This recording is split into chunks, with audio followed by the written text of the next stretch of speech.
Well, hello there. Welcome to Living Your Success 24/7. You heard me 24/7 with Michael Kane. Woo woo. Anyway, how are you doing today, this morning, this evening, wherever you are in the world? So, hope you're doing well. Well, I want to talk to you today about money mind. That's right. You see that right in there? Money mind. Money mind. Mind on your money and your money on your mind. That's right. It's straight up money on your mind. So, and money was on my mind. It's not all I think about, but it's a big deal. It really is, especially when you don't have a lot of it. You never hear anyone complain, oh, I just got so much money. I don't know what to do with it. Oh, I have a bad day because I can't spend all my money today. I got just so much. So, is that you? So, one day, one day, that's what we're striving to be able to not have to count those pennies. Aren't you tired? I remember, let me tell you a story. Let me tell you a story. I remember going to IHOP. This is many years ago when they hit Los Angeles, when they moved into South Los Angeles. And it was something else there, Pancake House or something like that. So, anyway, this is my first time going. They changed it, whatever, they bought out location. And I had me a good pancake combo. It was pancakes, of course,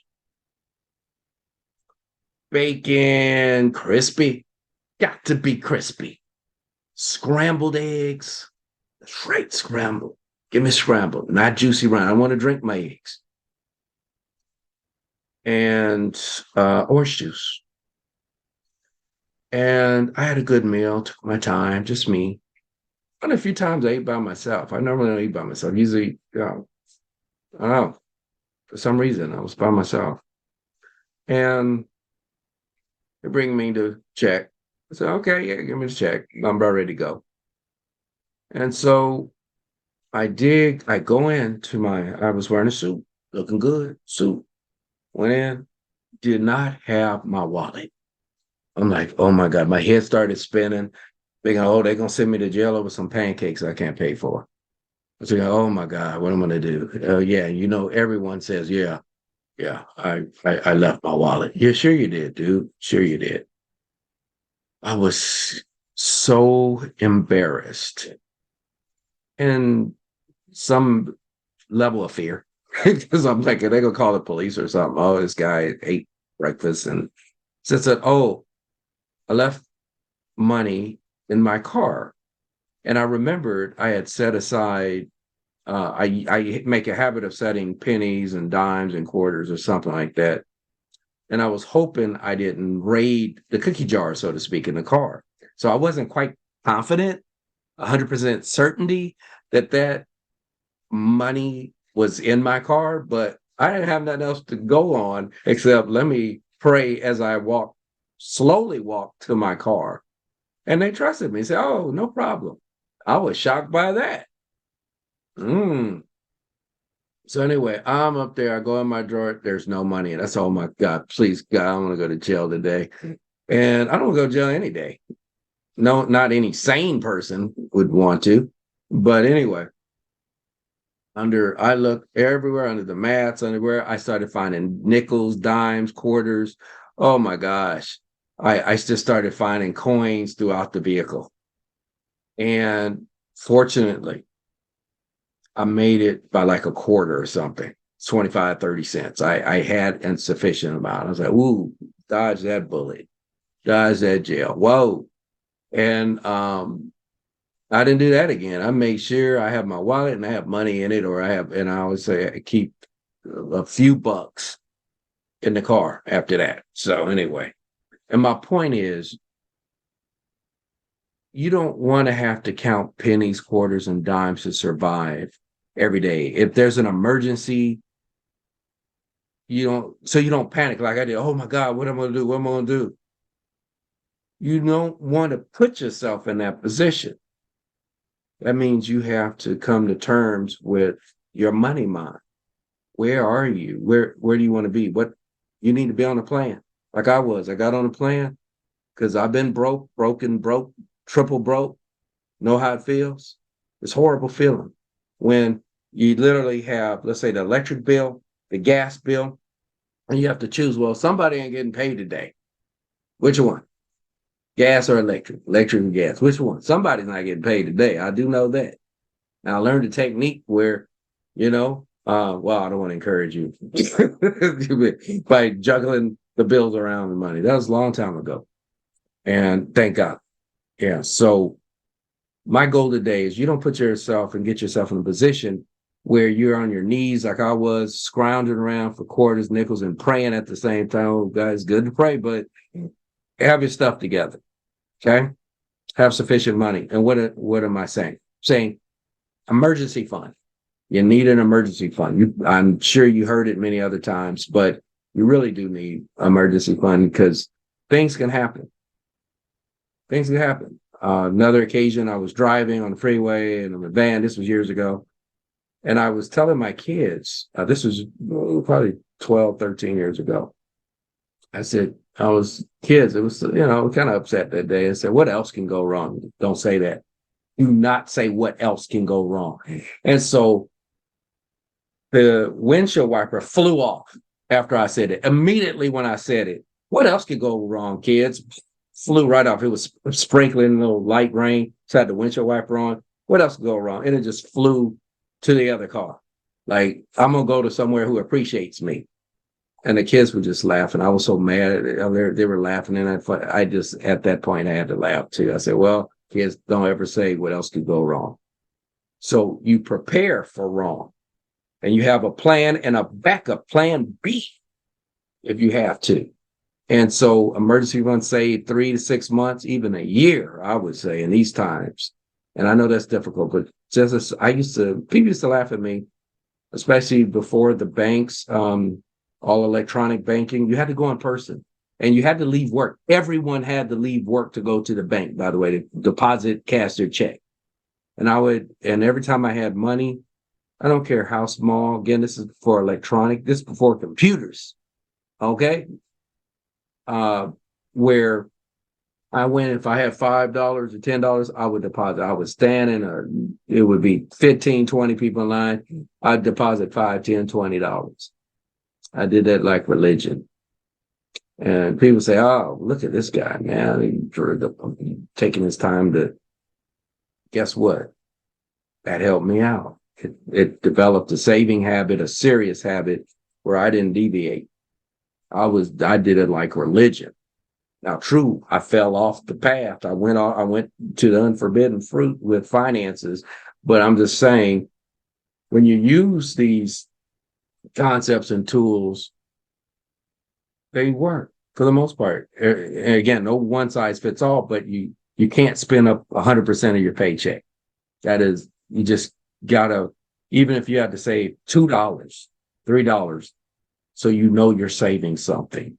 And so when I talk about money mind, it's basically how you view money, how you see it, and what you do with it when you have it. The little you have, the much, the whatever the abundance you have. You have to impart a practice of saving, spending properly, investing, and giving. Those are my 4 pillars, right? There's the 4 pillars of money. You're either going to spend it, save it, a combination, give it, charitable donations to your church, synagogue, wherever you, house of worship, or any a nonprofit fund of your choice, and investing, which we want to move from just a saver to investing, an investor. That's right. You say, well, I can never do that. I thought that once too. Being broke on top of broke. Thought, oh man, I can't do that. But you know what? I did a little bit at a time. What can you do? See, a lot of people fail at just all or nothing. It's either black and white, the light switch is on or off. But there's that middle one. Do what you can. And that's what I did. Dollar by dollar, literally quarter by quarter when I was a kid. I saved up them nickels, quarters, and dollars, but someone wanted to give me $1 for losing the tooth fairy, whatever. I got that dollar and saved some of it. Not all of it all the time. And so you have to determine what your values are, so you'll know how to operate when you're in a position to where you're in that fork of the road where you have to determine, do I buy this thing? So your money mind has to follow you. It goes with you wherever you go. So you're going to be at a crossroads. Well, is do I buy this thing? Is it a depreciating asset or is it a liability? You've heard that, asset, liability. And for example, your car is what? It's a liability and it's a diminishing one at that. As soon as you drive that car off the lot, it's not the same price anymore. Let's say when you bought it, you paid whatever, $20,000. Make the math simple. As soon as you drive it off, and you come back a month later or something, 2 months, 3 months, it's no longer 20,000. They say, well, we'll give you 15 for it. 15,000 I just paid 30 days ago, 20. Well, that's what you got. It's the way it is, the way of the world. The way of the world. That's what it is. And so you have to determine what you're going to spend your money on and what you're not. Now, Abraham Maslow, Maslow's theory, hierarchy of needs, you need a place to live. So that's rent or a mortgage, some kind of way. You need food. Without food, you don't live. You need, what else you need? You need transportation, right? Outside of housing, you may take public. I took the bus for years, even. So sometimes when I couldn't afford to get my car fixed, hopped on 2, 3 buses. It was and a train too. One point I was taking a train, 2 buses, sometimes 3 buses, and walking probably a half a mile. That's right. It was rough. But what do we do? Quit my job? I mean, I just had to get up early. Oh my God, I had to get up early. And so a lot of you are facing those hardships too and those challenges. You don't quit. Don't ever quit. Don't ever quit. Don't want to point my finger at you. Point. Don't quit. Don't quit. Even though you want to. I wanted to sometime, but no, it's not an option. Failure is not an option. That's what they said in that Apollo movie. So you have to make right decisions. Now, don't be misled where you say, well, I'm not an expert. I can't do this. I don't know what I'm doing. You have to educate yourself. That's what we do. You see these folks and these gurus and these books and YouTube and all that. They educated themselves by studying.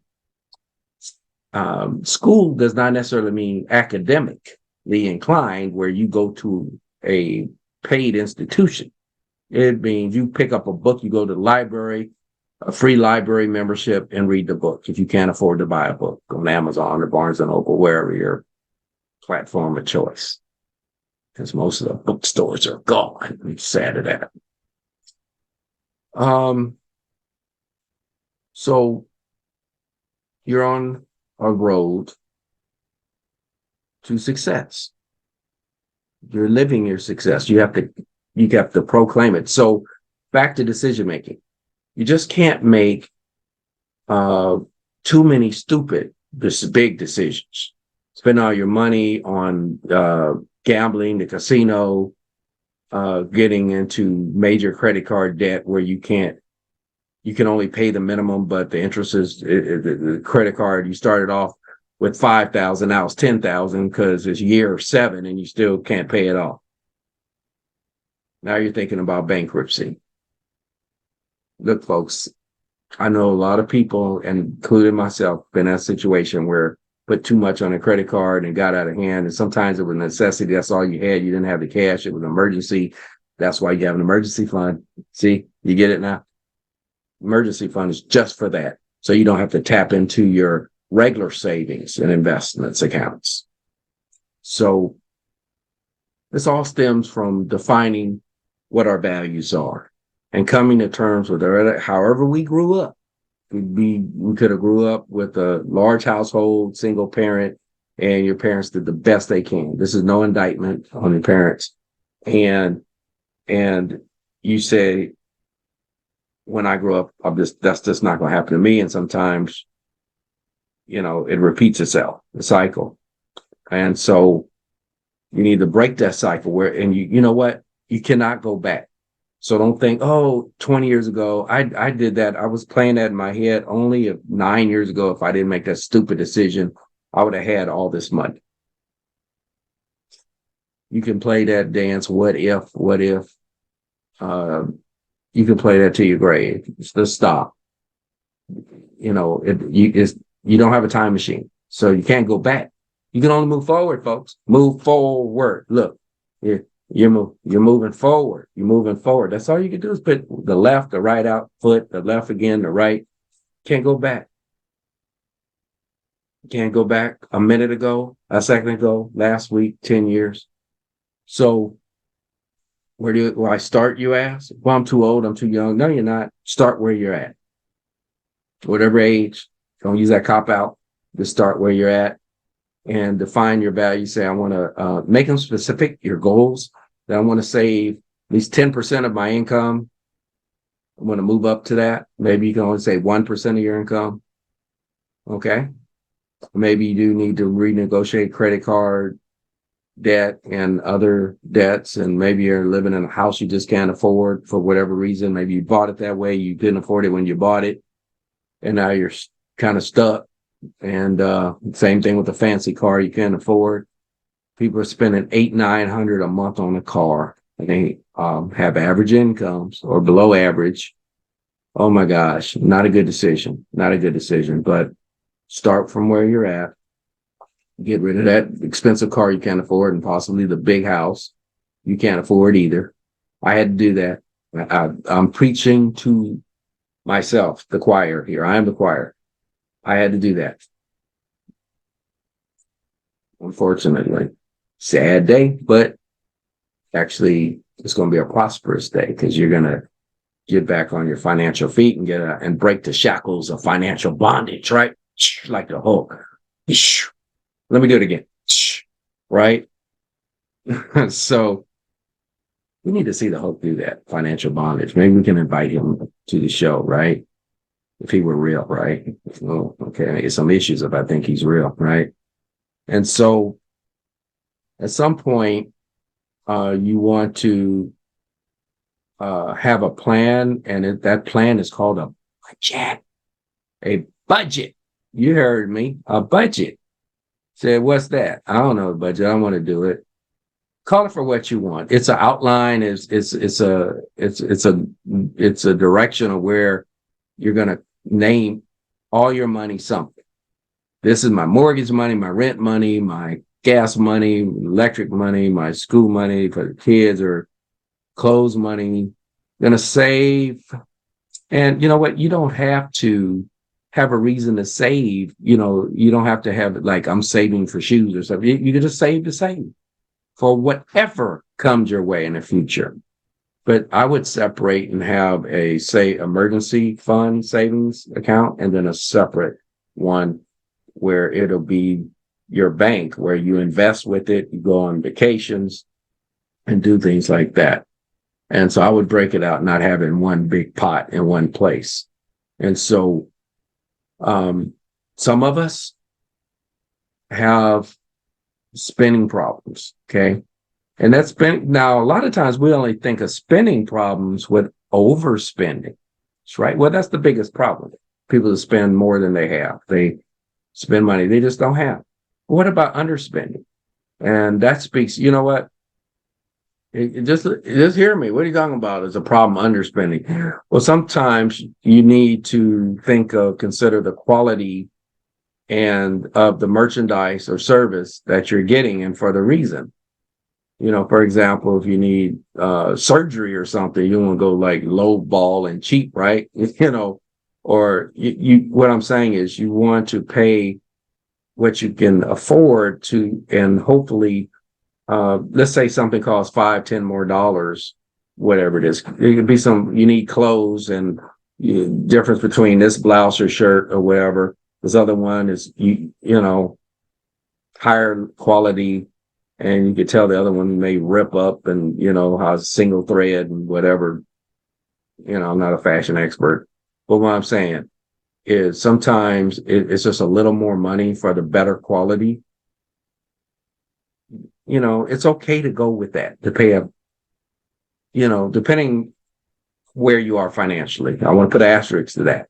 So once you get yourself out of this hole, if you are in one, or you're just not where you want to be, which is most of us, then you need to go double down, like in blackjack, double down and go aggressive with that.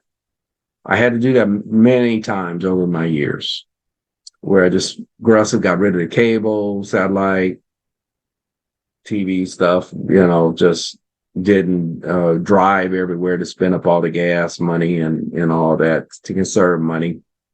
And so your values are important, and the exercise of those values are important.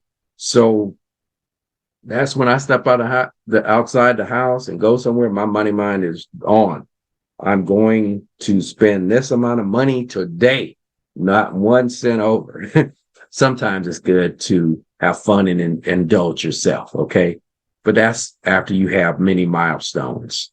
After emergency account is there, savings account, and after it could be a medical account, it could be money, for healthcare expenses. Once you satisfy all that, indulge a little bit. It's okay to go on a little vacation. Just be within reason and don't make a bonehead decision. That's all.